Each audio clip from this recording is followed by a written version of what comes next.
Hey, what's up guys? I got another build for you today.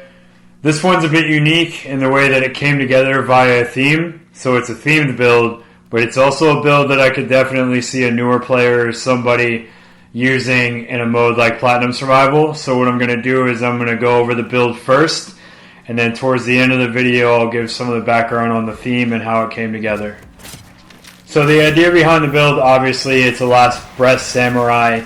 The Last Breath charm is a charm that prevents you from taking fatal damage once every 5 minutes. It can be triggered. And fun fact, this can actually be affected by cooldowns from the Spirit Kunai. So if you kill enough enemies with the Spirit Kunai, you can actually stay alive and not take fatal damage way more often.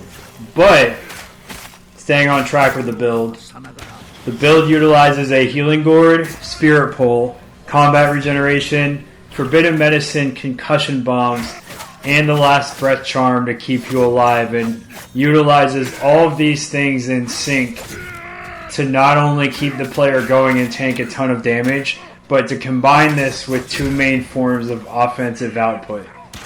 Those two forms are ultimate damage and melee damage, and the way that we sync those in is we put Injured Resolve Gain on the charm and on the Healing Gourd. So anytime you take a hit, you're getting a ton of resolve to unleash all the ult damage that's on the build.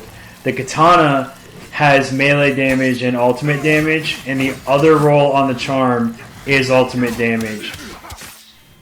Now, the perk that's on the build that lets you bring all this together is actually Super Armor. And the reason is this.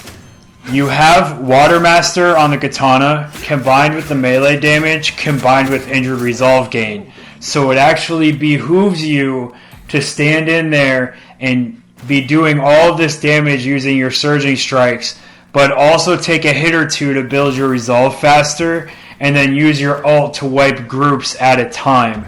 And that's how you're going to balance the tankiness. Now, you've also seen there's no fire damage on the build, so the other role on the Katana is actually Intimidating Counter. This is obviously so when you get a perfect parry in, there's a chance that you do AoE damage to the enemies around you, just a little bit more to add to the offense of the build. And because you are running the Forbidden Medicine Bomb Pack, the Katana having ghost weapon damage as well as melee damage on it scales not only with the ultimate and melee damage that you're utilizing, but the ghost weapon damage also scales up with the black powder bombs even when you're not counting on them for any kind of status. So that's worth keeping in mind as well. And with that tidbit in mind, it would actually benefit you to use this build for something like an immunity week where no status effect damage can be applied.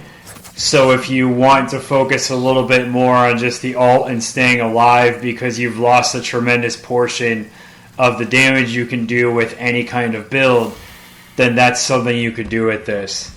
Now, as we get to the third clear and the final part of the video, I'll just give you some background on how the idea came about.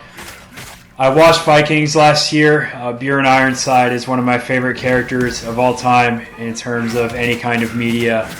And the reason Ragnar gives him his nickname Ironside is because he says the gods deemed it so no blade could touch him. He cannot die. Basically, that he's been blessed with immortality. So part of me thought, how can I build an extremely tanky survival build in Ghost? And the other part of me saw the skin that I'm wearing. Not going to spoil any part of the show, but if you've seen it, you know what I'm referencing.